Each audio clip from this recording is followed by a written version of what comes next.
Hey, are we ready? Here we go. This is The Struggle. This is episode 2 of The Struggle. And my name is Kip Mann. What is the struggle? The struggle is what we all go through once we turn. I used to think, so when I was in the gym world and I was, teaching fitness classes and doing all the things you do in that world, working out all the time, eating right, sometimes not eating right, but mostly eating right. I used to say to myself, well, now that I've turned 35, I gotta watch this, and this. And then that became, well, now that I turned 40, and then you hit 50 and you're like, well, too late. Where's that sharp knife? That's the struggle. Pushing like our logo has, pushing a rock up a hill. That's what it feels like. And when you go through, I'm going to be honest with you, I was in the best shape. I was in rotten shape when I was about 30 years old. 30 to 37. I wasn't in very good shape. And then I got smart and said, hey, if I'm going to own gyms, I probably should be in the kind of shape I was when I was 25. And so I rededicated myself and got in really good shape. I was in the best shape of my life at 44.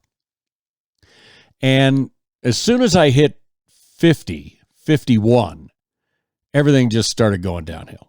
I got injured. I had a sickness. I had every excuse in the book, man.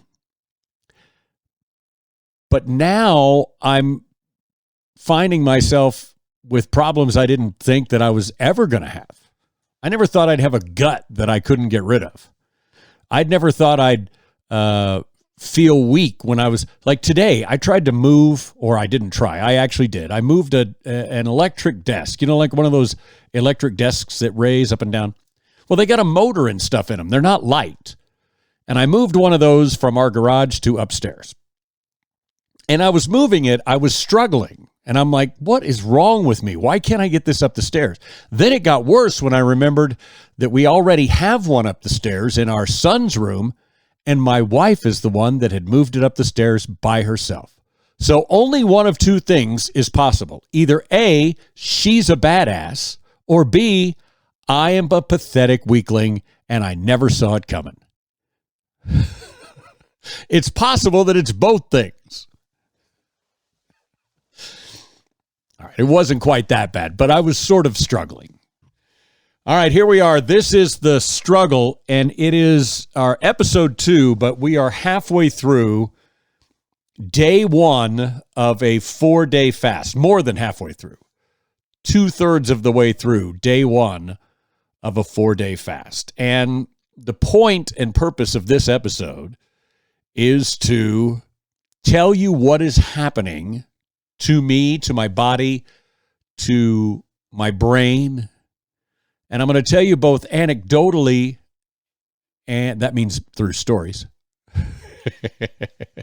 I'm going to tell you anecdotally, and I'm going to tell you the science behind it.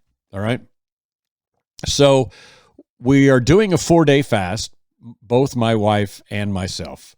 We started last night at around 8 o'clock. I think the last calorie I got in my body was at about 9-ish when I drank a CBD drink to sort of help me go to sleep. And, that was only like 15 calories or whatever. So we're going to count that as calories. But technically, the last food was somewhere between 7:30 and 8 o'clock last night. So it is now, as I record this, nearly 3 o'clock in the afternoon on day 1. So we're coming up on 24 hours. We're at 19 hours right now, so not too bad.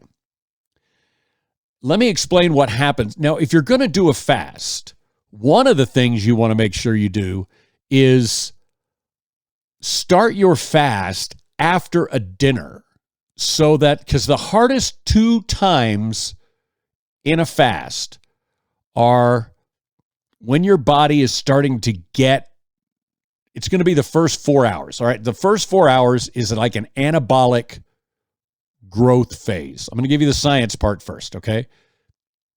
Your body is taking everything that you had eaten for dinner and maybe the meal before that, and that's powering your body, powering you through whatever it is you've got to do. And it's also helping your cells and your tissue and your muscles grow, okay? Your pancreas starts producing insulin, and this allows your body to use the glucose that was released after your meal and stores up the extra energy for later on, okay? So that's what happens in the first 4 hours when you have not eaten. If you can do that part while you're sleeping, it's a lot easier on your system. Now, we are in the second phase.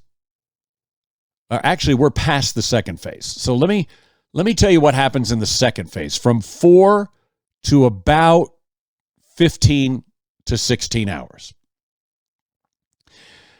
This is 4 to 16 hours after your last meal, okay? This is when you become what is known as catabolic. Now, catabolic, to put it simply, and I'm not going to go into all the detailed definition of all these terms. But to put it simply, catabolic is like the phase in your cycle of where things begin to break down. All those extra vitamins and minerals and nutrients are now being released from the storage in your body to be used as energy because you haven't given your body any food, okay? Now, once that stored energy runs out, your body starts to rely on the good stuff, the fat, what you want it to rely on, okay?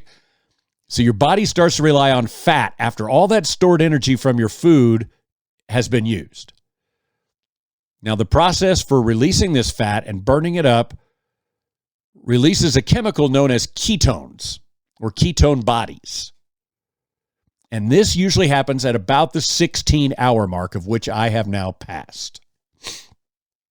Now, the rate at which this happens depends on what you ate last. If you ate a lot of, like we talked about yesterday in the initial episode, if you ate a lot of carbs and sugar, it's going to take a little bit longer to get to that ketone body release.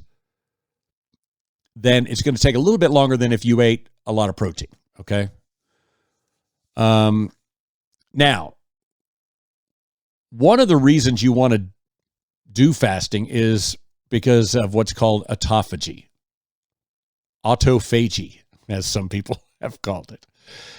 Autophagy kicks off during this phase. It's triggered by a reduction of a growth regulator in your body. I'm not going to get into all the details of what it is, but it's what starts cleaning the cells out and starts getting rid of what we talked about yesterday, zombie cells and the dead cells and the damaged cellular material, which can contribute to aging and cancer and disease and the inability to lose body fat and the inability for your mind to function properly. You got to get rid of all these dead and damaged cells, and that it begins to happen in this phase. Okay, so once you get past that, now you get into, once you get past like the 15, 16, 17 hour mark, like I said, it's different for everybody.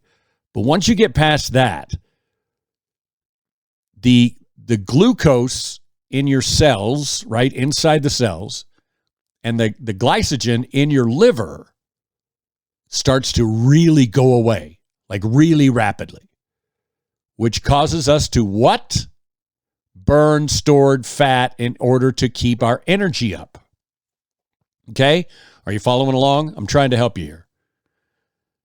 Now, your energy demands, if you're still awake and working and interacting with humans and maybe even doing some exercising, these are all going to be fed by the body fat that you're storing up. And then there's another chemical called AMPK, which it's hard to explain what it is, but it gets triggered at this point. And this increases the amount of autophagy that's happening all around your body. All right.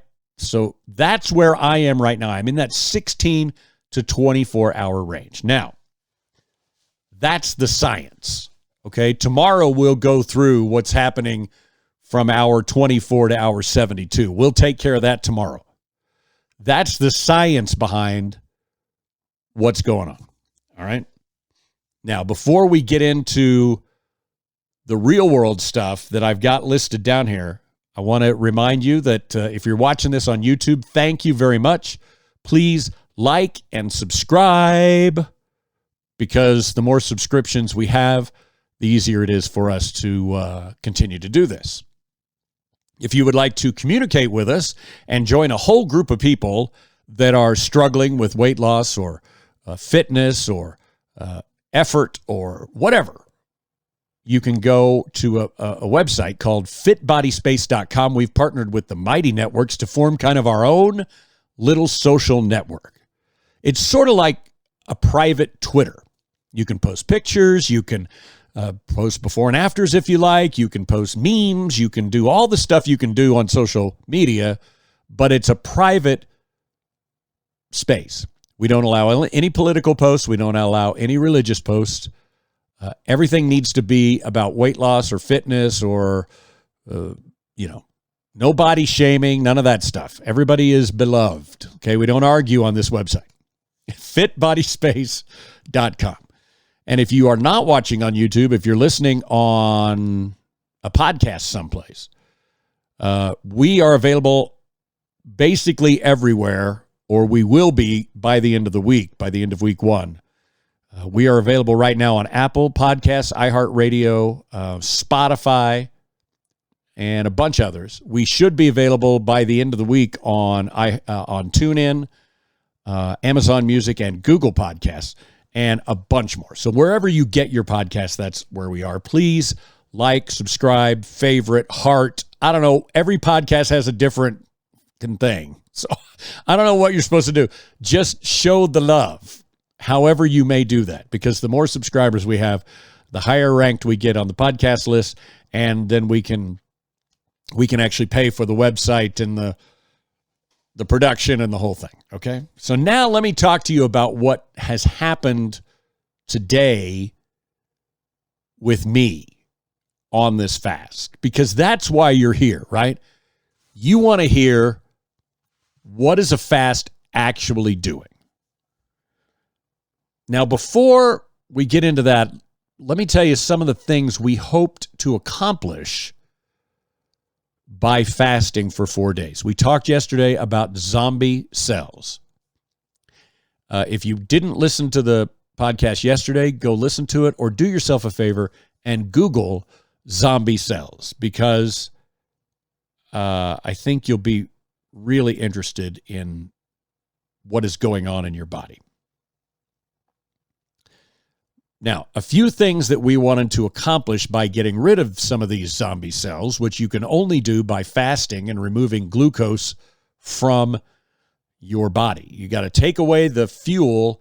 You know, zombies, they got to eat human flesh in order to keep going, right? That's what zombie cells are. They need to eat glucose in order to keep going. So when you deprive the zombie cells of the glucose, they die. One of the things that can happen to your body when you have too many of these zombie cells going on, and processed food will do this to you because you're feeding glucose. Processed food has glucose. You're feeding the zombie cells. You could joint inflammation, stuffy nose, headaches. If you're over 40 and you're feeling your joints a little thick, you feel the pain when you move, do like this with your fingers. You've done that to see if you're dehydrated, right?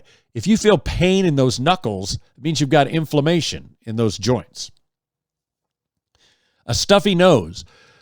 90% of the time when you have a stuffy nose, it's because you have inflammation in your sinuses. Now, that can be caused by irritants or a cold or virus, something like that, but it can also just be caused it can also be caused by the fact that you've eaten too much sugar, you got too much glucose and processed food and crap going on in your body, okay? Gut instability. If you're feeling bloated, Did you know, here's the thing, did you know that you can lose less than 2 pounds, but lose almost a full 2 inches in your gut if you get rid of bloat? Do you know the human body is capable of bloating your stomach? I'm not even going to get into how big because everybody's different, but whatever you think that number is, it's about 5 times bigger than that. Bloat can make your stomach look enormous. If you get rid of that bloat, you can really change the way your clothes fit.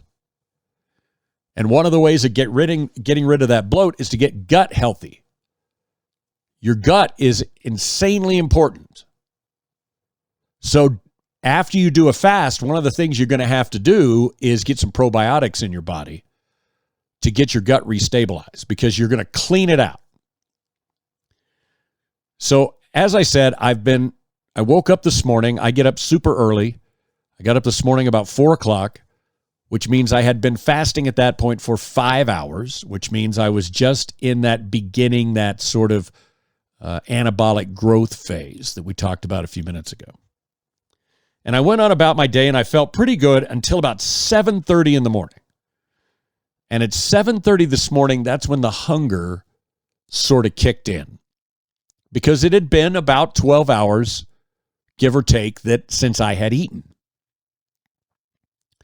So 7:30 this morning, I started feeling a little bit hungry, nothing major. So I had some hot tea, which on a fast, you can have water, hot tea, or black coffee on our particular fast. Your fast, you can have whatever you want. It's probably not a fast if you eat sandwiches and beer, but hey, maybe that's what we'll try next. A sandwich and beer only fast. Hey, I'm fasting this week. Oh, man, that must be hard. No, I get to eat a lot of sandwiches and drink beer. Like, you can call it whatever you want, right? Maybe we call it a fast because I eat sandwiches and drink beer really fast. So this morning, 7:30, I had a cup of tea. Or did I have black coffee? I think I had black coffee. See, this is another thing starts happening is your brain gets a little effed up. Then about 9 o'clock after that, the hunger was pretty much gone. My body started sort of kind of adjusting a little bit, and I drank a bunch of water, and everything was golden until about 10 o'clock. So at 10 o'clock, we were into that later mark, that later phase. And my body started going, all right, dude, where's the fucking food? Where is it? Give it to me. And I got really hungry around 10. So I had a cup of black coffee because caffeine is a appetite suppressant. And another trick that I can tell you about, when you get hungry, brush your teeth. It triggers things in your brain to make you think you're getting food. Okay, so brush your teeth. So I drank some coffee and brushed my teeth, and everything was golden. And at about 10:30, so only a half an hour later, I wasn't hungry anymore, but I started getting cravings. Cravings for everything. I wanted beef jerky. I wanted an apple. I almost chewed the dog's leg off. Like anything I saw that sort of reminded me of food, I craved. If you are of a certain age, you may remember a Bugs Bunny cartoon where he gets stranded on a desert island with those two guys, and he was so hungry that every time he looked at those two guys, well, one was a fat guy and one was a skinny guy, they looked like a hamburger and a hot dog. That's kind of where I was at about 10:30 this morning. So when that happens, when you do the fast, let me give you a Major League Pro tip right here. This is Major League Pro expert fasting tip number 1. Stay busy. Stay busy when you fast. If you don't stay busy, you will start to think about food a lot more than you would have had you, I don't know, been working all day or trying to solve a problem or working on a puzzle or do what I did today and play 2.5 hours of Call of Duty. I had to keep my mind busy. And that all started around 10:30 in the morning. So now we're at that kind of 13 to 14 hour mark from my last meal. Now noon hit and the cravings intensified pretty dramatically. Even though I wanted to chew the dog's leg off earlier, I was able to withhold and have some control. At noon, the cravings started getting really intense. I wanted sweets, sweet. That was my body craving what? Glucose. That was the cells in my body being deprived of the glucose that it's used to getting by that point in the day. Because even if you eat healthy, even if you eat apples and bananas, you're still giving your body the glucose and the energy that it needs. So about 1 o'clock, I started feeling a little bit better. The hunger was sort of gone. It was still there in the background like it is now, but it wasn't too bad.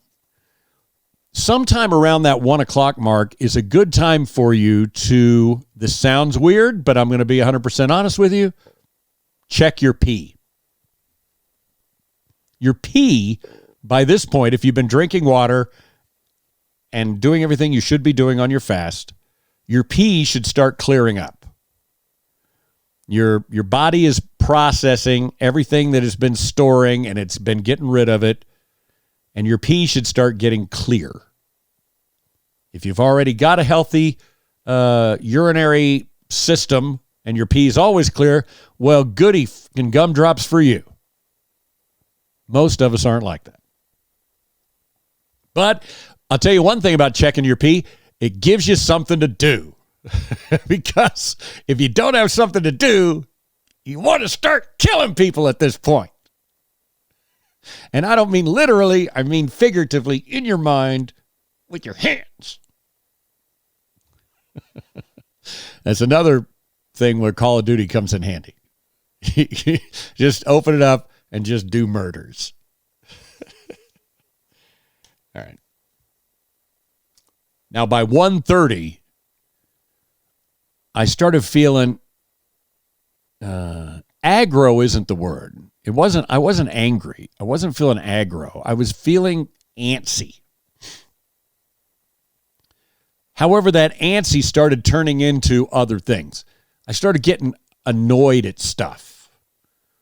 My wife calls me and asks me to help her draft a letter to this company that we feel like in our business, in our side business, there is a company that we feel like has kind of been like doing us dirty a little bit.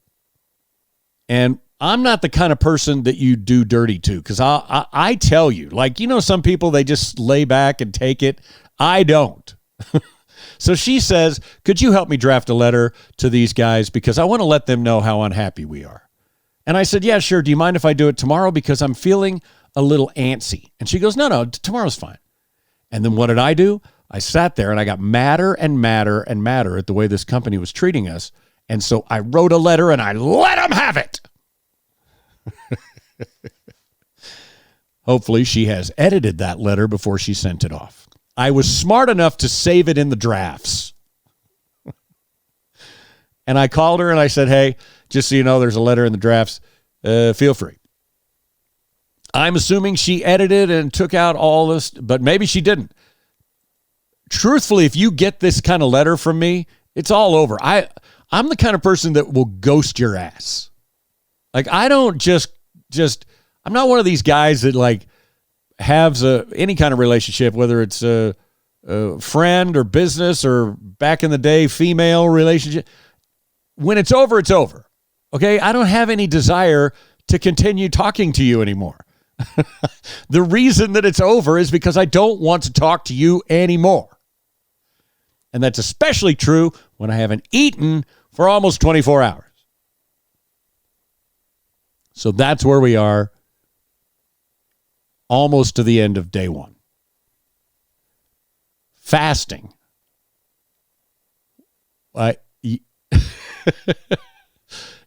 Unless you do it, you're never going to understand.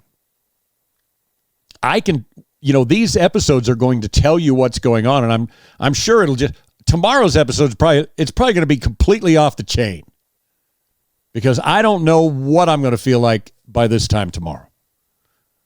Because right now, this right here is my 73rd cup of tea. No, it's probably my 5th cup of green tea. But by this point tomorrow, I may just be made of tea. Also, as you get through the end of the first day, you stop making sense. Like the Talking Heads album. You just stop making sense.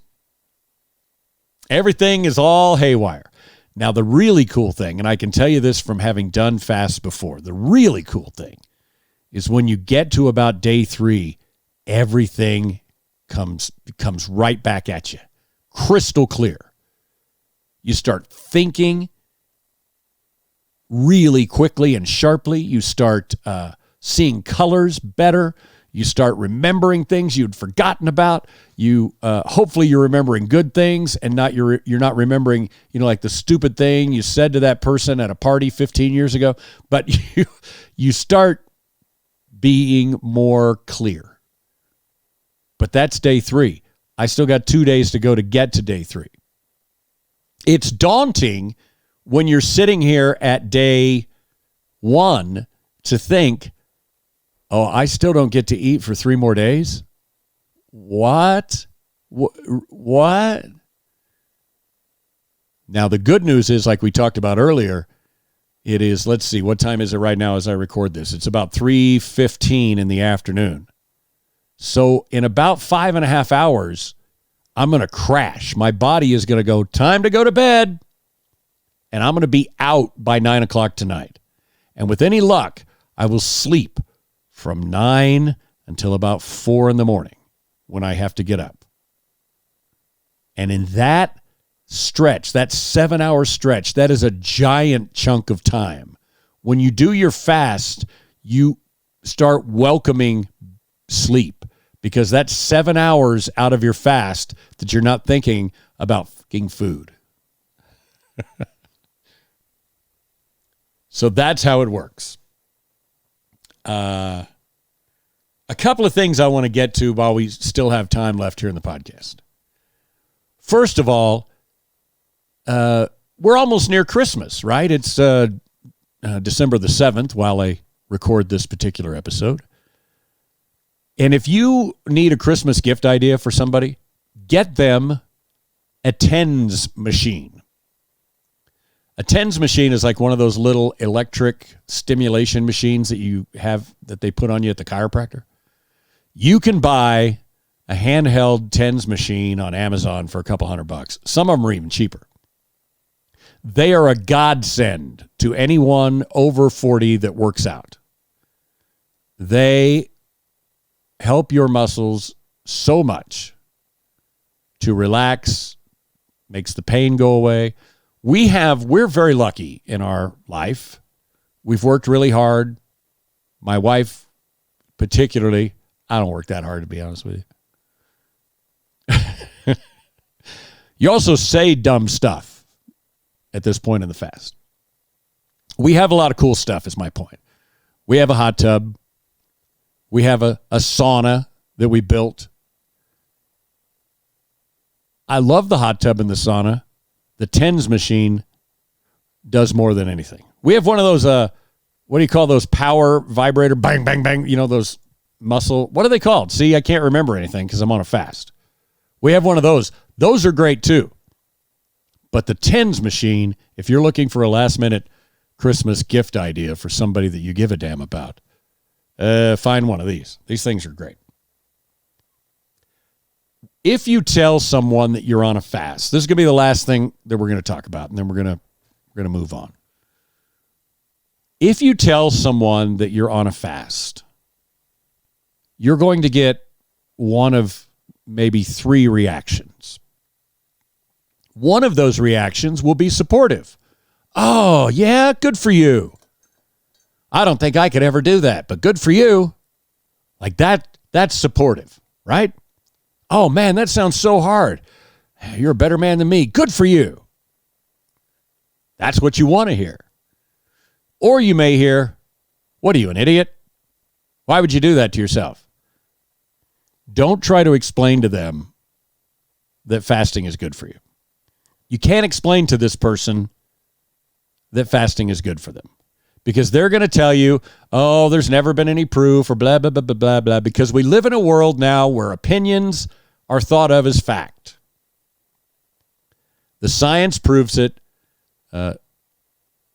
10,000 years of human evolution proves it.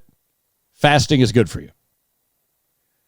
It's not an opinion. It's a fact. Fasting is good for you. How long you fast there might be opinion there on what's good and what's bad. But fasting itself is good for you.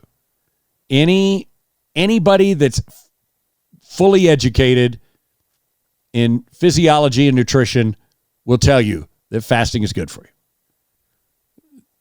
It just is. But you can't say that to somebody that doesn't believe it, right? Because this is the world we live in now where you could say, hey, I'm doing a fast. They go, what are you, an idiot? You're just going to hurt yourself. Why would you go through life being hungry all the time? You're going to hear stupid crap like that. So you ignore that. And then the next one that you get is going to be the even more negative one. And you're going to hear a sentence that drives me bananas. I can't tell you how many times in the gym world, in the fitness world, I have heard somebody say to somebody else that was trying to get in shape and trying to work out, trying to eat right. The amount of times I have heard someone say this sentence is mind-boggling and infuriating. Well, I'm not going to do any of that. I mean, everybody's going to die sometime. What's the point of working out all the time if you're just going to die anyway? What's the point? I'm going to eat steak and ho-hos and drink Dr. Pepper because everybody's going to die anyway. I might as well enjoy it. You know, you've heard that. You know exactly what I'm talking about. My answer to those people is they've clearly never had a health problem. Or they've never had a loved one with a health problem. Or they've never seen anybody die of colon cancer. They've never seen anybody writhing in pain during their last year on earth, in constant agony, in constant embarrassment, because I don't even want to get into what happens to your bowel movements when you have colon cancer. The last year of colon cancer, if you're lucky to live a year when you get diagnosed, is not a pretty way to live your last year. And if you ever saw someone go through that, you would stop saying, we all got to die sometime. Yeah, we all do. But I'd rather be, 92, 87, something like that. I don't want to spend the last 30 years of my life dead. I got shit to do, people to see, loved ones that care about me, and I want to stick around as long as I can. But I want to stick around healthy. I want to keep dementia at bay. I want to keep cancer at bay. I want to keep old age at bay. Yeah, grow old gracefully. Fine. Have gray hair. Who cares? There's a difference between growing old gracefully and falling off a cliff when you turn 50.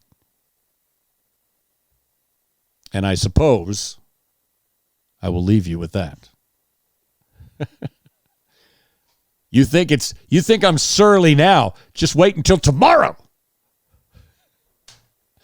Day 2 of the fast. Oh boy, that's going to be an interesting podcast. This podcast is called The Struggle. Please join us on fitbodyspace.com. Go there, open up yourself a profile, say hi, join along with everybody else that is trying to help others or trying to get through struggles of their own with fitness, weight loss, body image issues, or whatever. Maybe you're just training for a marathon. Maybe you're already in pretty good shape. We got a guy on there that just signed up yesterday. He looks like he's in phenomenal shape. He's a long-distance runner. But he said that he likes to be held accountable. That's what it's for. FitBodySpace.com. Please like and subscribe here on YouTube. Every like and subscription helps us. And please tell your friends about us. If they're interested in starting a fast, they can listen to yesterday's episode and today's. We'll explain what's happening during the fast and wait until tomorrow. Wait until episode 3, which will be day 2 of the 4-day fast. Oh, it's going to be something else. Until then, have a great one. And again, please like and subscribe. And I will talk to you on the next episode of The Struggle